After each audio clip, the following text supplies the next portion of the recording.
Vamos a seguir estudiando la palabra de Dios en esta hora y de forma especial quiero hablarle de un personaje que vivió más o menos por la mitad, segunda mitad del siglo quinto antes de Cristo.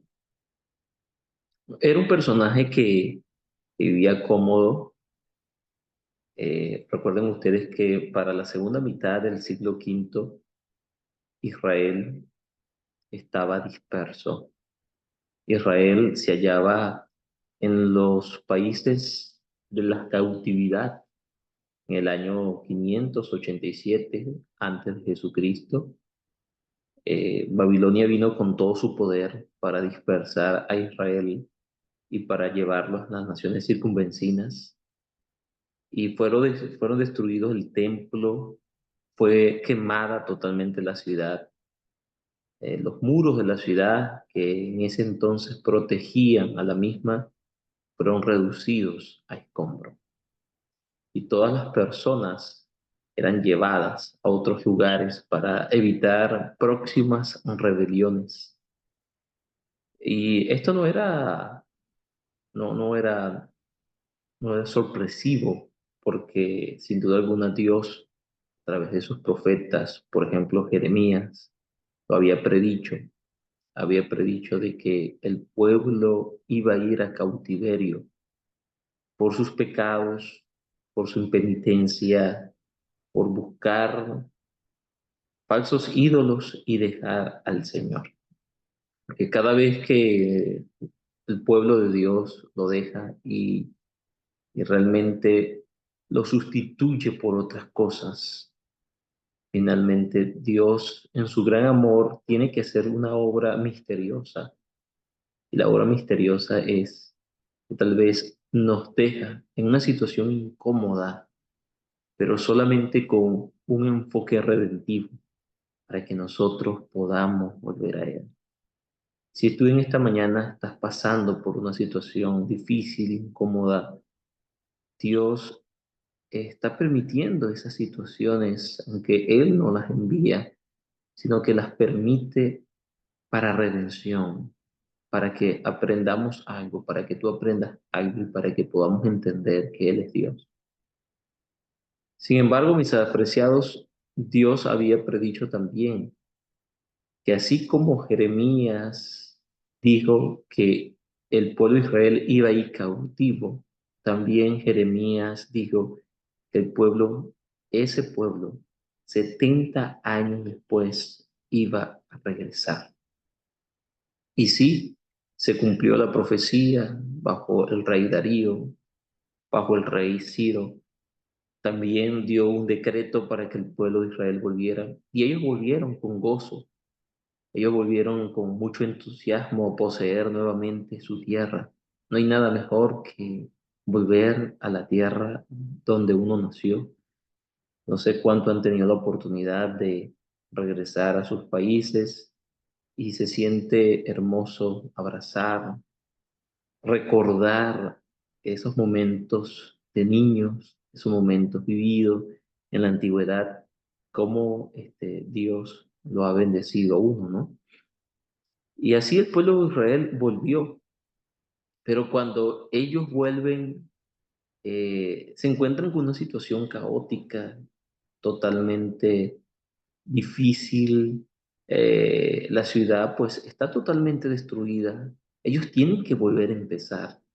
Ellos tienen que volver a iniciar la construcción de sus casas, la construcción del templo, la construcción de los muros. Y sí, el pueblo avanzó, pero había muchos enemigos. Aunque tenían la autoridad imperial, pues Medo Persa, hermanos, estaba muy lejos de Jerusalén y eso le permitía a los enemigos hacer de la suya para impedir eh, la construcción de la ciudad, la construcción del templo. Sí, en el año 457, pues se terminó de construir el templo, pero no fue nada fácil, no fue nada fácil. Y para el siglo quinto, la mitad del siglo quinto, había una situación delicada. porque se había dejado, mis apreciados hermanos, la construcción de los muros. Y los muros en los tiempos bíblicos eran muy importantes.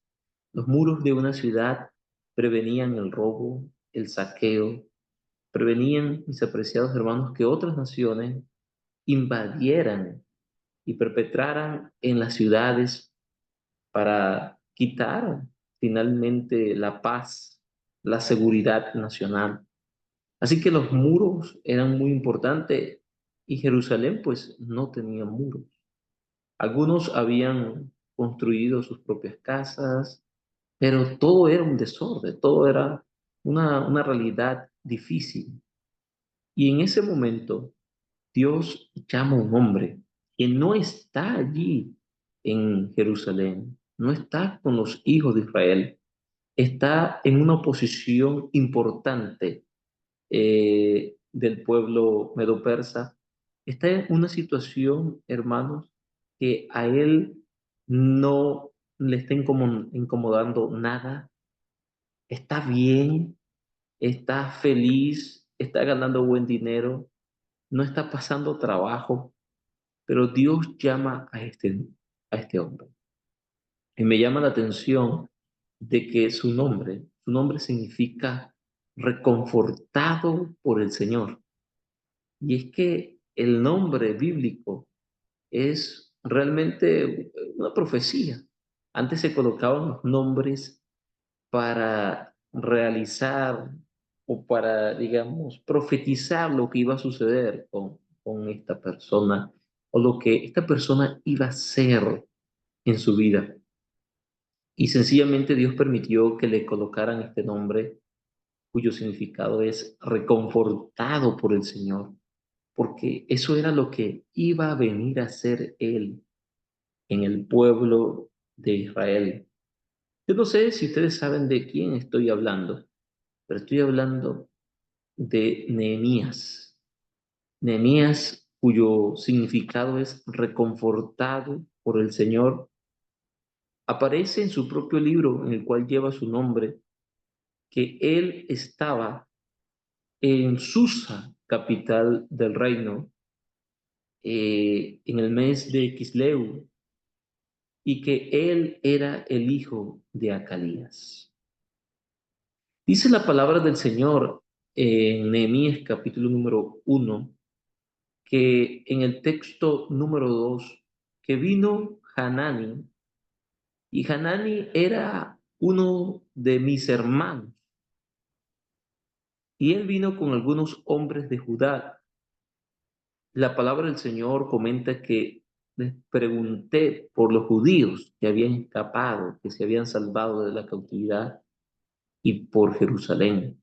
Y ellos me dijeron, el resto de los que se salvaron de la cautividad allí en la provincia están en una situación muy difícil y vergonzosa. Saben ustedes, hermanos, que en primera plana, para que Dios haga algo grande y poderoso, a veces se necesita una situación como esta, difícil y vergonzosa. La mayoría de nosotros no deseamos pasar por situaciones difíciles, ni mucho menos vergonzosas. La mayoría de nosotros queremos felicidad. La mayoría de nosotros queremos confort, queremos tener todo a la mano. Y no está nada de mal eso. Dios no quiere que nosotros estemos pasando por sufrimiento. No es el plan de Dios que nosotros estemos totalmente maldecidos y arruinados. No, la Biblia dice que yo deseo que prosperes en todas las cosas y tengas salud espiritual. Pero si ha habido un plan de Satanás, como dice el libro Patriarcas y Profetas, que el pueblo de Israel, antes que ellos entraran a la tierra prometida, había confort, había confort e inactividad. Y esas dos palabras claramente indican que fue la base para que el pueblo de Israel fornicara con las hijas de Moab. Y estando a pocos metros de entrar a la tierra prometida, por su confort y por su inactividad, el pueblo se dejó seducir. Y entonces las situaciones difíciles y vergonzosas son la base, son el muro por el cual Dios puede intervenir y para hacer llamar la atención de sus pueblos, de sus líderes, de personas que se levanten y alcen su voz. Pero ¿por qué Israel en ese momento se encontraba en una situación difícil y vergonzosa? La Biblia sigue diciendo en el texto número 3 que el muro de Jerusalén estaba en ruinas y las puertas destruidas por el fuego. Ya se habían ido varias caravanas, mis apreciados, para reconstruir Jerusalén. Pero vean ustedes que, aunque habían avanzado, el muro todavía estaba en una situación caótica. Sus puertas, pues, estaban totalmente al fuego. Cualquier persona podía entrar y podía salir sin ningún tipo de problema. Y en el texto número 4 dice que cuando oí estas palabras me senté y lloré, hice duelo por algunos días, ayuné y oré delante del Dios de los cielos. ¿Saben ustedes, mis hermanos, que una característica de un verdadero hombre de Dios, de una verdadera mujer de Dios, es que cuando escucha algo de su iglesia que está desagradable, esa persona no se alegra? Hay personas que se dicen ser amigos de la iglesia, y escriben por las redes sociales una barbaridad de cosas que uno realmente se queda sorprendido. Pero cuando a usted le duele a Dios, cuando a usted le duele su iglesia, cuando usted está en plena unidad con el Espíritu, usted tiene sentido de pertenencia. Este hombre, según lo dice el capítulo número 2, Él, él era el siervo de Artajerjes, pero no era cualquier siervo. Él tenía acceso exclusivo al rey Artajerjes, que era el principal monarca del mundo para ese entonces. Él era el copero del rey.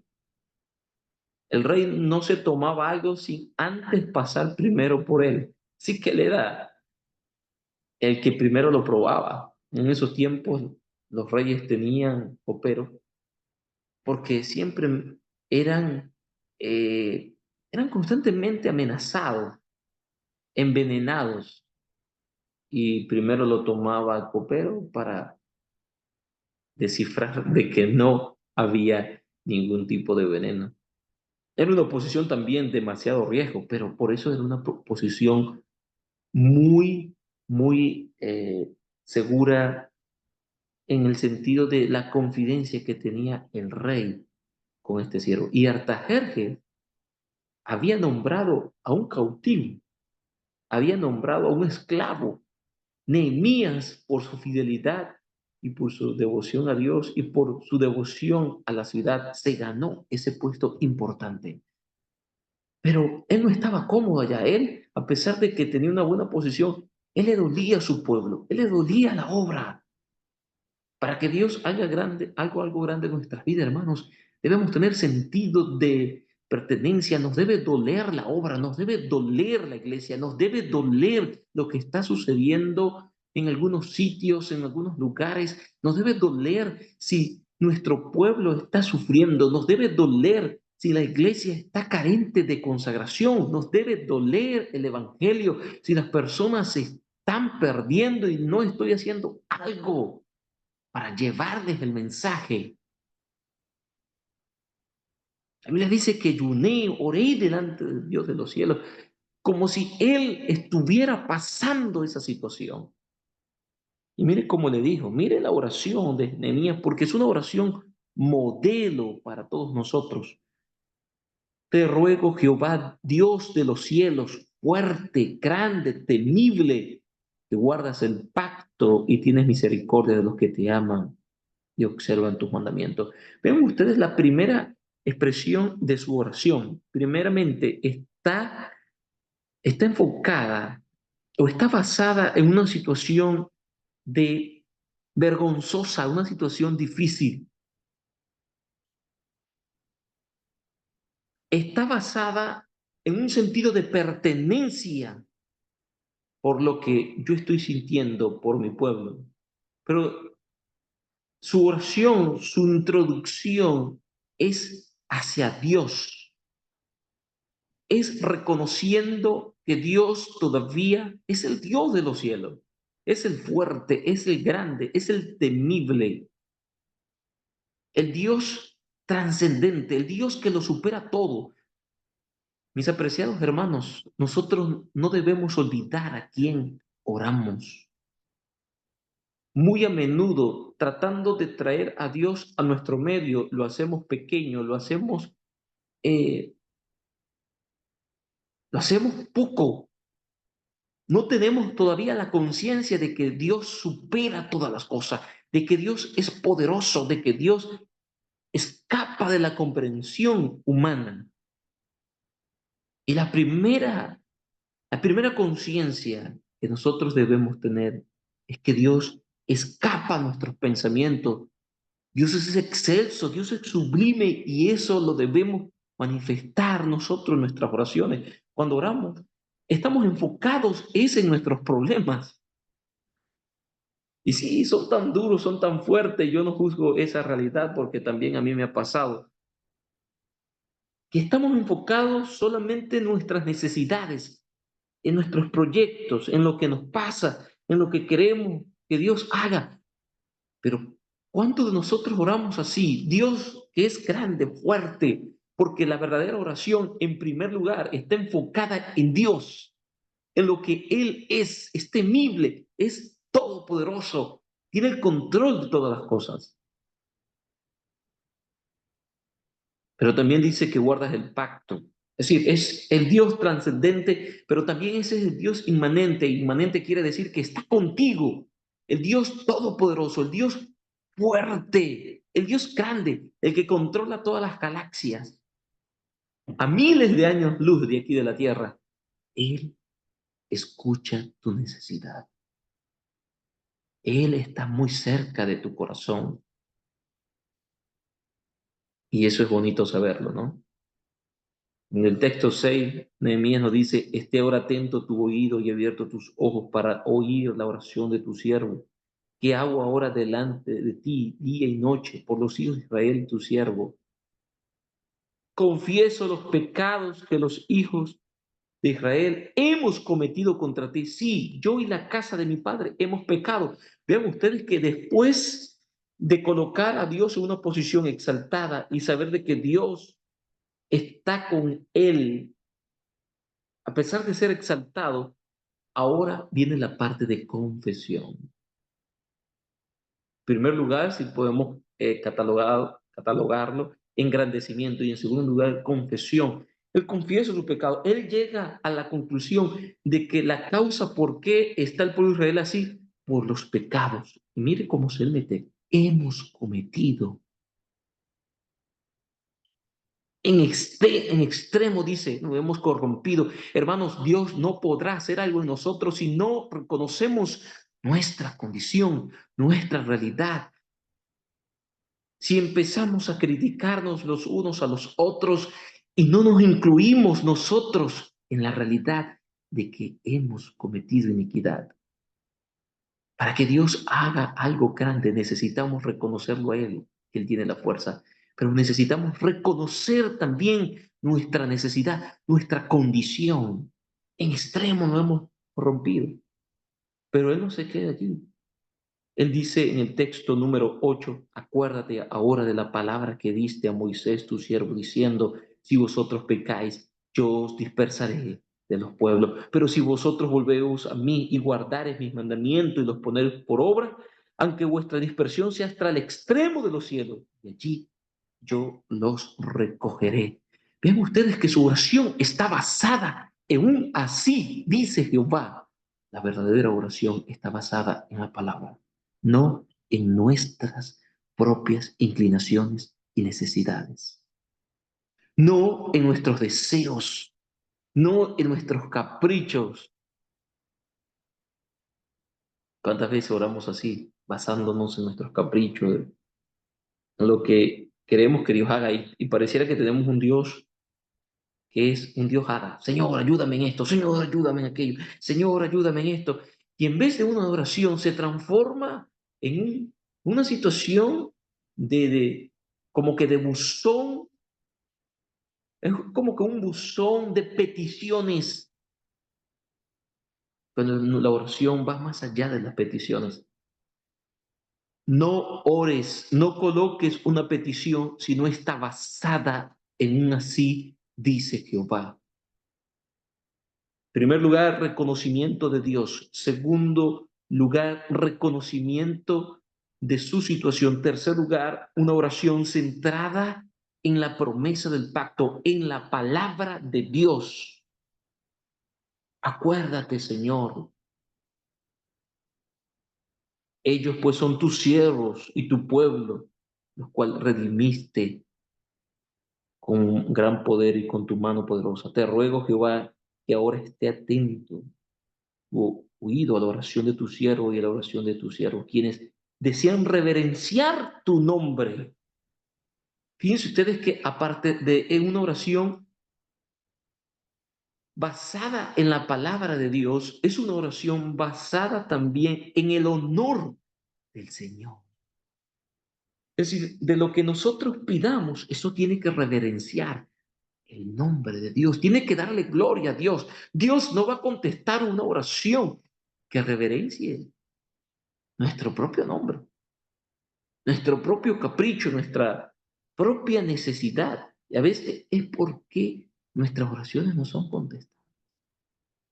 Y a veces empezamos a dudar si realmente que Dios, ¿será que Dios no me quiere escuchar? ¿Será que Dios no me quiere contestar? No, no es eso, hermano, sino que nuestras oraciones están enfocadas en muchas cosas, menos reconociendo el poder de Dios, menos reconociendo nuestra condición, menos reconociendo que debe estar basada en un así dice el Señor, y menos que lo que pedimos es como consecuencia de que se glorificará el nombre de Dios en nuestras vidas.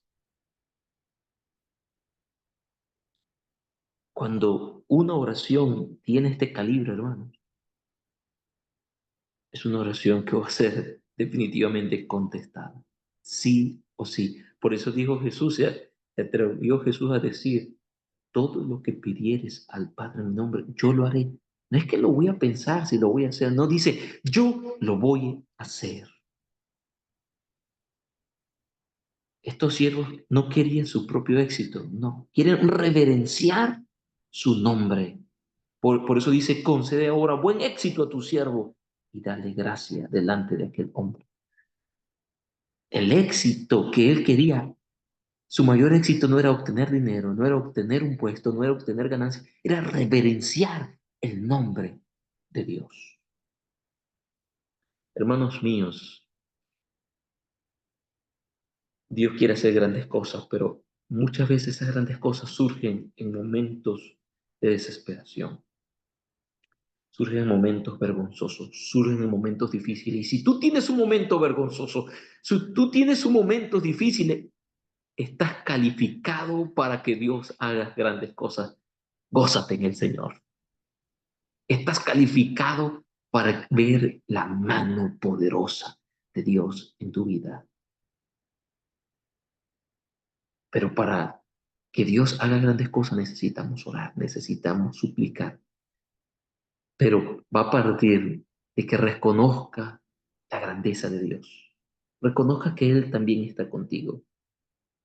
Reconozca, mi apreciado hermano, tu condición y la condición de tu pueblo. No te excuses ni excluyas. Todos hemos caído en pecado y necesitamos de su perdón. Es una oración basada en la palabra, no basada en tu necesidad. Mayormente vamos a Cristo porque tenemos una necesidad terrible, pero Una verdadera oración está basada en necesidad. Es una oración, mis apreciados hermanos, que está basada y que desea reverenciar el nombre de Dios. El resultado de esa oración, el resultado de éxito será no la gloria del hombre, sino la gloria de Dios. Cuando tú y yo oremos así, grandes cosas vendrán. Y si usted quiere saber lo que pasó, lea todo el libro de Nehemías. Cómo Dios bendijo a Nehemías. Y en 57 días, lo que ellos no habían podido hacer en años, en 57 días pudieron reconstruir milagrosamente el muro que tanto tiempo habían buscado. Pero que una sola oración transformó totalmente la vida de un hombre, la vida de una nación, la vida de Israel. ¿Queremos nosotros orar así, hermano? ¿Queremos nosotros estar así unidos en oración?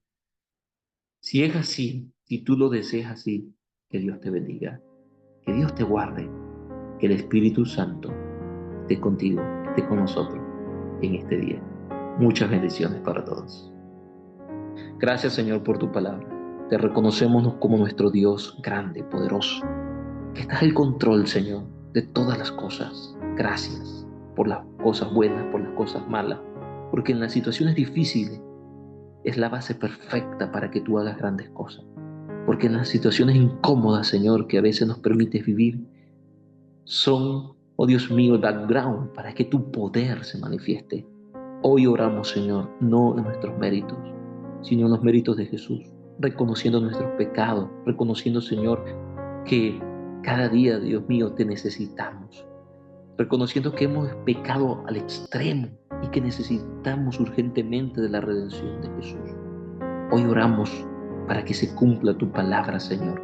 Hoy oramos no por nuestras necesidades, sino para que venga tu reino descrito en tu palabra y podamos ver tu gloria, Señor. Manifiéstate en este mundo. Levanta tu pueblo, Dios mío. Permítenos que, que tu nombre sea honrado. Permítenos, Señor, que con nuestra vida tu palabra, Señor, pueda ser predicada. Tu mensaje pueda ser dado y tu nombre pueda ser glorificado. Bendícenos en este día. Dirígenos, Señor. Toma nuestras vidas.